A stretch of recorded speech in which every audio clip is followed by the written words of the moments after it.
Terence Crawford to face Julius Indongo for all the belts. Stay tuned.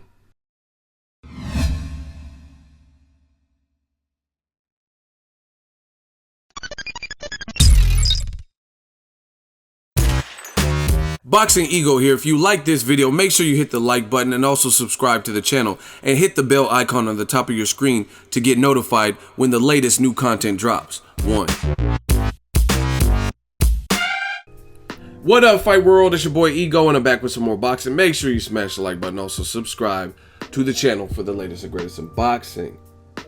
And we working 2017. Now, I just dropped the Ego rumor mill video. I actually recorded it earlier, and I just uploaded it recently.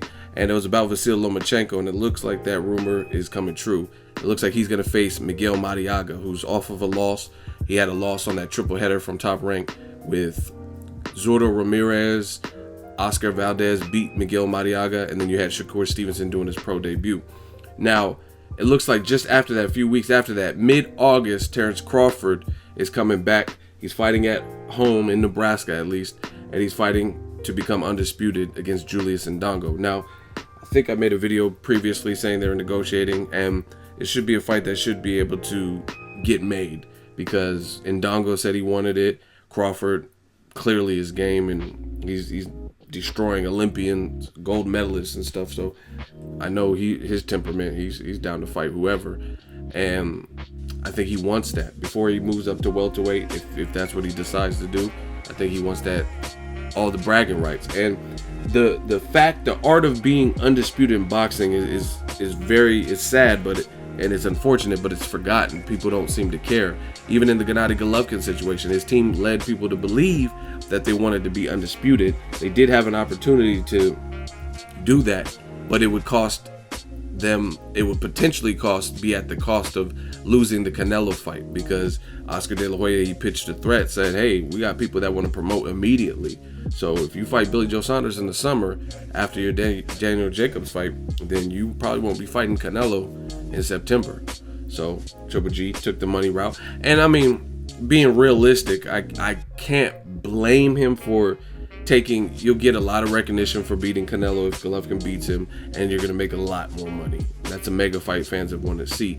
However, the only downside for Team Golovkin is that's not what you said. You know what I mean? Just like other things with Team Golovkin. Oh, we'll beat anyone from 154 to 168, but Ward wanted you at 168. You didn't want the fight.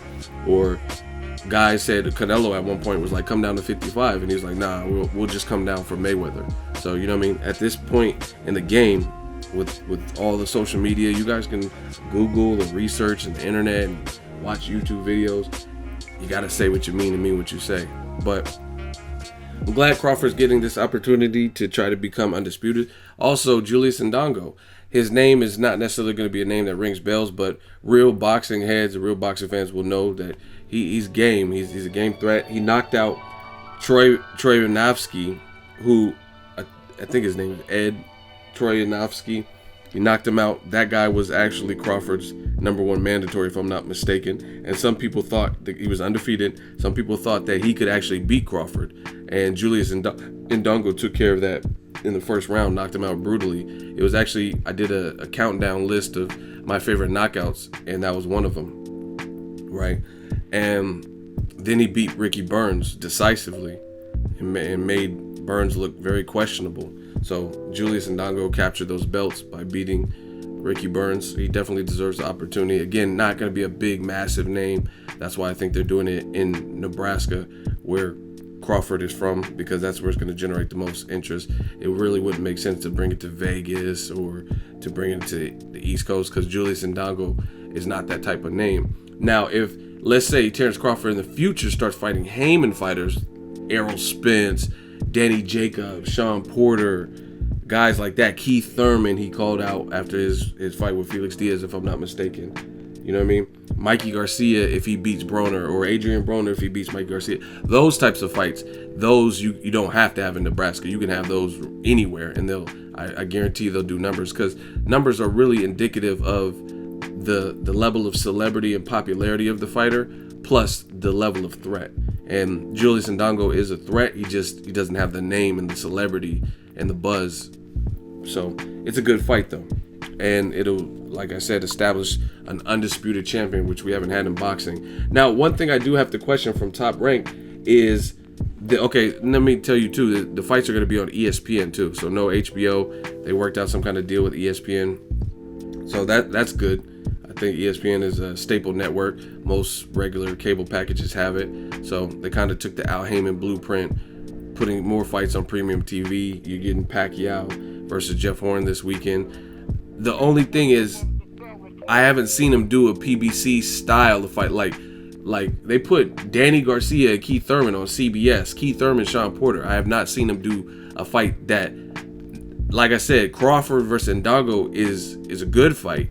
But in terms of, I'm talking about the whole package, like Keith Thurman has a name, Danny Garcia has a name, and Premier Boxing Champs, they just gave you that on CBS. They clearly could have put either that or the Thurman Porter. They could have put that even on Showtime pay-per-view, charged like $50-$60 and made some money that way. You know what I mean? If you could put Pacquiao versus Vargas on pay-per-view, Premier Boxing Champs could have did that with one of those fights, but they didn't.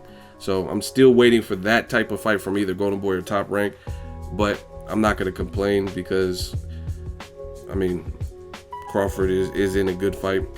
As far as Lomachenko, this is the thing that's kind of questionable, is Lomachenko is fighting a guy off a loss, Miguel Mariaga, who just lost in April and got knocked down by Oscar Valdez at a lower weight. This was at featherweight, so I assume he's going to move up to where Lomachenko has a title, because if it's under 130, then I don't believe they can compete for Lomachenko's title. So it's a stark contrast. HBO says Lomachenko is the number one pound for pound, so you would like to see him in with more of a formidable challenge, not a guy who's coming off of a loss and a guy who got knocked down and beaten decisively both times he stepped up. The other person was Nicholas Walters, who Lomachenko bodied and beaten and basically forced to quit in that fight. So that was a good win for him. But this is, to me, a bit of backtracking. And some people was like, oh, Lomachenko deserves a tune-up. Wasn't the Jason Sosa fight? That was kind of a tune-up to me, too. No one really gave Sosa a real-life shot. So, I mean, if HBO, they just look foolish because they're saying he's pound for pound with only 9 fights. And now his next fight is a guy coming off of a loss. To me, if Lomachenko dogs him, that's to be expected. That wouldn't be a surprise. The only surprise would be if Miguel Mariaga really tested Lomachenko and pushed him to the brink. And I don't really know that, especially after the war with Nicholas Walters was destroying. He came in heavy at the weigh-in and he was abusing his body, and that was a war. And so was the Valdez fight. So I don't think he's that fresh, even though he only had 2 real big step ups. So this fight proves nothing, and it doesn't establish a pound for pound. Meanwhile, Crawford is fighting to become undisputed. So it's kind of a stark contrast that Lomachenko, who by HBO standards is rated number 1 pound for pound. I don't even know if they had Crawford in the top 5, but even if they did, he's the one taking more of a formidable challenge. Look at BoxRec. Go look at Terence Crawford's measurements and look at Julius Indongo. Go watch the Troy Yanavsky fight and the Ricky Burns fight. Julius Indongo can scrap, and he has nothing to lose because he's coming from nothing, and now he has a big opportunity to upset Crawford in his backyard. So Crawford clearly has the tougher ESPN test that to me is going to show me a lot more. So I don't know. It seems like they're kind of coddling Lomachenko a little bit. He's good. He has skill. He's nice, but to me, I'm not really thrilled with his next fight, especially when you have Rigondeaux there. You have Orlando Salido, who now might fight Tank Davis, but at some point before negotiations broke up, Salido was available. You know what I mean? They probably didn't want to give him the amount of money he wanted. Even to Gary Russell Jr. Gary Russell Jr. said after he fought and beat a very tough game Oscar Escandón, he says, if I can't get a major fight at 126, then I'll move up to 130 and start bullying these bigger guys. That's his words exactly. So I would definitely like to see a Gary Russell Jr. rematch more than Mariaga, because Gary Russell has improved since the Lomachenko fight, and Lomachenko has improved since the fight. But Gary Russell, for his part, he became a champion after, and he's not coming off a loss, and he hasn't lost since he fought and lost to Lomachenko. And his power looks good, his speed, he's sitting down on his punches, he's flashy. I mean, he looked good in his last fight. His fight before that too with Patrick Hyland, and he knocked out Johnny Gonzalez to become a champion. So I would rather see that than a guy who lost both their big step ups and been through wars like Miguel Mariaga. That's just my honest opinion. You guys let me know. I'm happy for Terence Crawford getting another hometown fight and another chance to show his greatness. And I think HBO needs to reconsider that pound for pound list, because like Roy Jones said when I interviewed him just a few weeks ago, I said, what does Lomachenko have to do to become pound for pound? He said he has to fight that caliber of guy.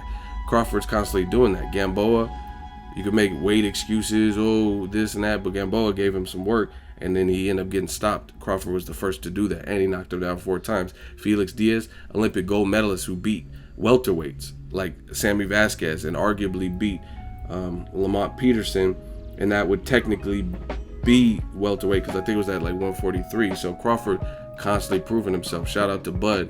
He really is not ducking no fades, and I like that. But I do like the idea that these fights are on ESPN as opposed to HBO, because not everyone has a premium network like HBO.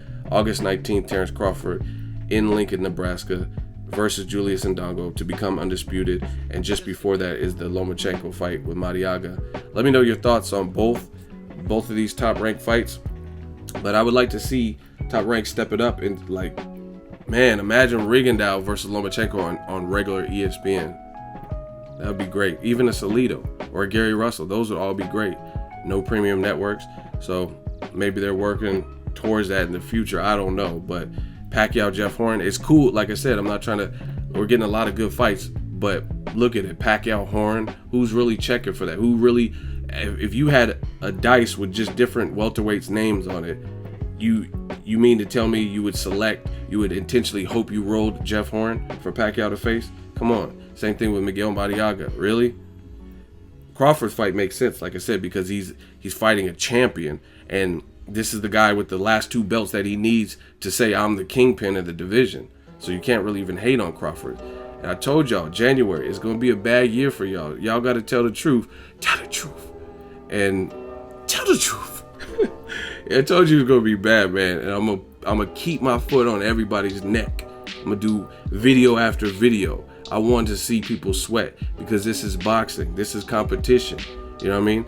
And to me, like I said, Lomachenko's great. You say whatever you want. See, this is the thing with me. You can't break me. You can't break me down and force me and scare me with comments into not feeling how I feel. It doesn't work like that.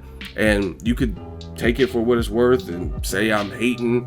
I hate different fighters or dislike Lomachenko. But real recognize real. Lomachenko, you guys could type in his name and Boxingego. You'll see everything I've said. And I never had a problem with past decisions. I was like, okay, he's going for a title in his second fight. He did good. He almost stopped Salido in the 12th round, stuff like that. But this, it's not really a cool fight. And I told you guys, one thing that makes it real bad is you got companies, big boxes like HBO, networks like ESPN, and they're placing Golovkin and Chocolatito and Lomachenko. They're prematurely placing them in spots. No doubt all those guys are terrific, talented fighters with skill, but they're prematurely placing them. You can't tell me you've seen more in 9 fights, and a couple of them were good names, like Salido, which Lomachenko lost to. Gary Russell's a good name. Nicholas Walters. And Jason Sosa's a solid name, but some of the other guys he was fighting in between that were I'd never even heard of. You can't tell me you've seen more than you've seen with Terence Crawford, and he has 3 times as many fights. And he's knocking people out, knocking them out, like actually where they can't really continue. Not just like beating them into submission and they give up because they're so frustrated. You know what I mean? So I tell you guys, ESPN and HBO, they're putting a lot of pressure on these fighters. It has nothing to do with hating. Lomachenko's good. He's skilled, but okay, the network he's a home to, or was home before, now he's on ESPN. You're telling me he's number 1 pound for pound? That's fine. Okay, then why is he fighting Miguel Mariaga? And then you could be like, oh, he deserves a tune-up. But he fought Rocky Martinez. He moved up. I give him credit for that. But I thought Rocky Martinez lost his fight before that to Orlando Salido and shouldn't have been a champion, right? And then he fought what did he fight? Jason Sosa last, who I thought lost to Nicholas Walters. You know what I'm saying? So, tell the truth. Let me know what you guys think of these ESPN fights with Top Rank. Drop it in the comment section. Make sure you share the video, like the video as always. Hate, comment, and subscribe. Till next video is Ego signing off. So if you enjoyed this video and want more content like this on the channel, you can show your appreciation by going to the PayPal donate button or the YouTube support button. And you can donate any amount that you feel is equivalent to the value of this video. Much more to come. Thank you guys for your support. Boxingego, the future of boxing.